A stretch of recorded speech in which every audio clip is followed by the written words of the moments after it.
Hey guys, welcome to M&M Plants. Today I'm in a great mood of doing gardening. The sun is out. So what I was wondering is let us show and share with all of you as to what is a well-drained soil, because in a lot of videos of mine, especially whenever I describe about a plant or I'm sharing its care tips, I always say that you need a well-drained soil. And a lot of time people ask me this question as to what is a well-drained soil according to you. So I am repotting my Tinanthi plant. I have also shared care tips of this plant a few months ago. It's growing big, it's going great, and I can see that in spite of watering, the leaves are not fully open. That means the plant is sad, and I can figure it out that it's grown into a huge plant and the pot is very small for it. So let us repot today this plant and also understand as to what is a well-drained soil, why is it important to have a well-drained soil, and why is soil requirement so important, because that's the first step, that's the foundation. So if the foundation is not strong, if the foundation is not of good quality, then it is very hard to get a very healthy plant, because the plant gets all its nutrients from the roots, and it absorbs all the nutrients from roots, most of the part of the nutrients, and roots are in direct contact with soil. So if my soil is not good, chances are that there will be a lot of pest attack, the plant will die maybe in a short span of time, and we don't want that. So let us understand what is a well-drained soil. Now, no matter what the size of the pot is, but the first thing is a lot of holes at the bottom, so the water needs to drain out very easily.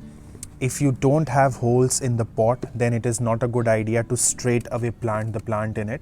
You need a pot with a lot of holes, because you need air coming from the bottom part of the pot as well, so that the soil dries up quickly and the roots can get easy access to oxygen. So that's the first thing.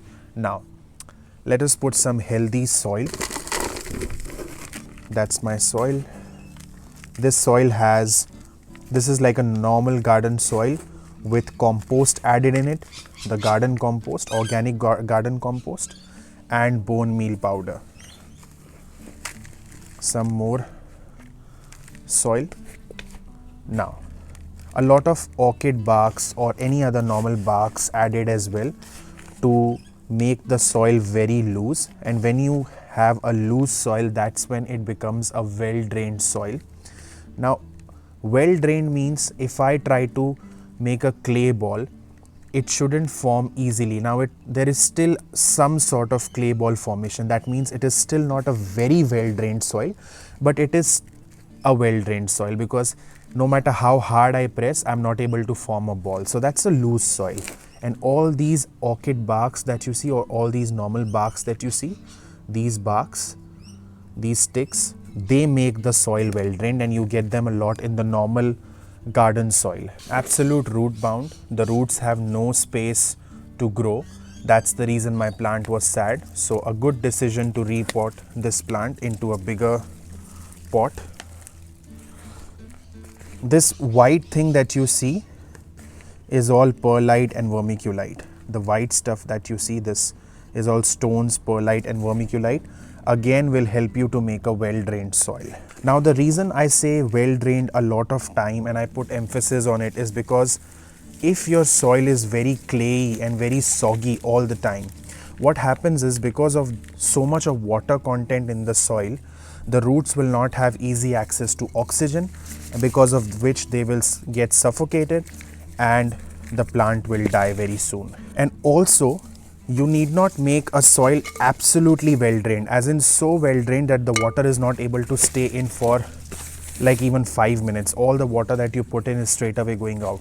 Even that is not good, because otherwise then there is no humidity in the soil, and then your plant is struggling for humidity, and again the plant will die. So it has to be a perfect balance, I would say. And how do you identify that your soil is a perfect balance? Try to make a clay ball, and you will see that 20% of it is still helping you to make the clay ball, but otherwise 80% of it is not helping you to make any clay ball. That's a well-drained soil. And if the soil is well-drained and has compost, which will give nutrients to your plant, Trust me, most of the problems are gone there. Very less chances of pest attacks, very less chances of, you know, plant dying from root rotting, because if the water doesn't get locked in the soil, there will be no root rotting, there will be no fungal attack, there will be no issues of gnats and other insects living in the soil. So many problems will just go away, will just vanish by taking care of the soil. So I've repotted my Tenanti plant over here, and I'm pretty sure it will be happy. I'll keep it in shade in the backside of my house. It doesn't stay in direct sun. Now, that's how I make the soil for my every single plant of mine. I make sure that the soil is absolutely taken care of. I don't want to be lazy and ignore the soil, because as I said, soil is the foundation, and if I take care of the foundation, chances are that my setup, my plant, my thing will have a great life.